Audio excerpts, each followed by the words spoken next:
Honey trap Hungama ಮಧ್ಯೆಯೇ ST Somashekar ಚೀಟಿ secret ಬಿಚ್ಚಿಟ್ಟಿದ್ದಾರೆ. ಕಲಾಪದಲ್ಲಿ ಯತ್ನಾಳ್ಗೆ ಚೀಟಿ ಕೊಟ್ಟಿದ್ದು ಯಾರು ಅಂತ ಬಹಿರಂಗಪಡಿಸಿದ್ದಾರೆ.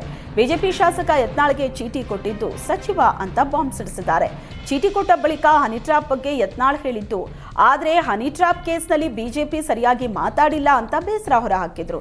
ಈಗ ಕಲಾಪದಲ್ಲಿ ಯತ್ನಾಳ್ಗೆ ಚೀಟಿ ಕೊಟ್ಟ ಮಿನಿಸ್ಟರ್ ಯಾರು ಅನ್ನೋದು ಕುತೂಹಲ ಮೂಡಿಸಿದೆ. ಹನಿ ಟ್ರ್ಯಾಪ್ ಮಧ್ಯೆ ಯತೀಂದ್ರ ಸಿದ್ದರಾಮಯ್ಯ ಹೊಸ ಬಾಂಬ್ ಸಿಡಿಸಿದ್ದಾರೆ. ಬೊಮ್ಮಾಯಿ ಸೇರಿ 17 ಶಾಸಕರು ಸಚಿವರ ವಿಡಿಯೋ ಇದೆ ಅಂತ ಹೇಳಿದ್ರು.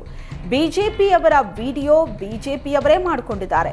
ಇದಕ್ಕಾಗಿಯೇ ಕೋರ್ಟ್ನಲ್ಲಿ ಸ್ಟೇ ತಂದಿದ್ದಾರೆ ಅಂತ ಯತೀಂದ್ರ ಕೇಸರಿ ಪಡೆ ವಿರುದ್ಧ ಆಕ್ರೋಶ ಹೊರಹಾಕಿದ್ರು. ಎಲ್ಲಾ ಪಕ್ಷದ ಶಾಸಕರು ಸಚಿವರ ಮೇಲೆ ಹನಿ ಟ್ರ್ಯಾಪ್ ಪ್ರಯತ್ನ ಆಗ್ತಿದೆ ಎಂದ ಯತೀಂದ್ರ, ಹನಿ ಟ್ರ್ಯಾಪ್ನಲ್ಲಿ ಡಿಸಿಎಂ ಡಿಕೆ ಶಿವಕುಮಾರ್ ಪಾತ್ರ ಇಲ್ಲ, ನಮ್ಮ ಪಕ್ಷದವರೇ ಮಾಡಿಸಿದ್ದಾರೆ ಅಂತ ಎಲ್ಲಿಯೂ ಹೇಳಿಲ್ಲ ಅಂತ ಡಿಕೆ ಶಿವಕುಮಾರ್ ಪರವೇ ಬ್ಯಾಟ್ ಬೀಸಿದ್ರು.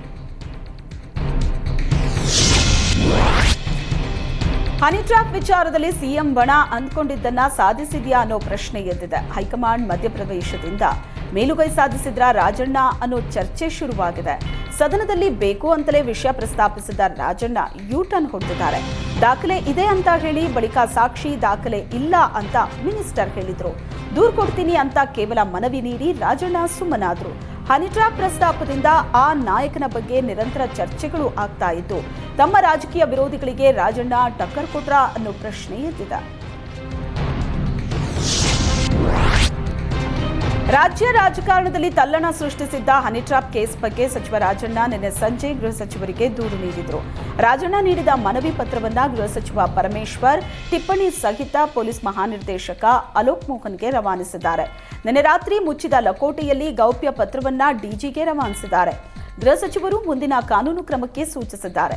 ಸಚಿವ ರಾಜಣ್ಣ ದೂರಿನ ಅನ್ವಯ ಎಫ್ಐಆರ್ ದಾಖಲಿಸದೆ ಪ್ರಕರಣದ ಪ್ರಾಥಮಿಕ ತನಿಖೆ ನಡೆಸೋದಕ್ಕೆ ಪೊಲೀಸರು ಮುಂದಾಗಿದ್ದಾರೆ. ಎಫ್ಐಆರ್ ದಾಖಲಿಸದೆ ತನಿಖೆ ನಡೆಸೋದಕ್ಕೆ ಸಾಧ್ಯವಿಲ್ಲವಾದರೂ ಗೃಹ ಇಲಾಖೆ ಸೂಚನೆ ಮೇರೆಗೆ ಪ್ರಾಥಮಿಕ ತನಿಖೆಗೆ ಅವಕಾಶ ಇದೆ. ಹೀಗಾಗಿ ಪ್ರಕರಣ ಸಂಬಂಧ ಇಂದಿನಿಂದಲೇ ಪ್ರಾಥಮಿಕ ತನಿಖೆ ಶುರುವಾಗುವ ಸಾಧ್ಯತೆ ಇದೆ.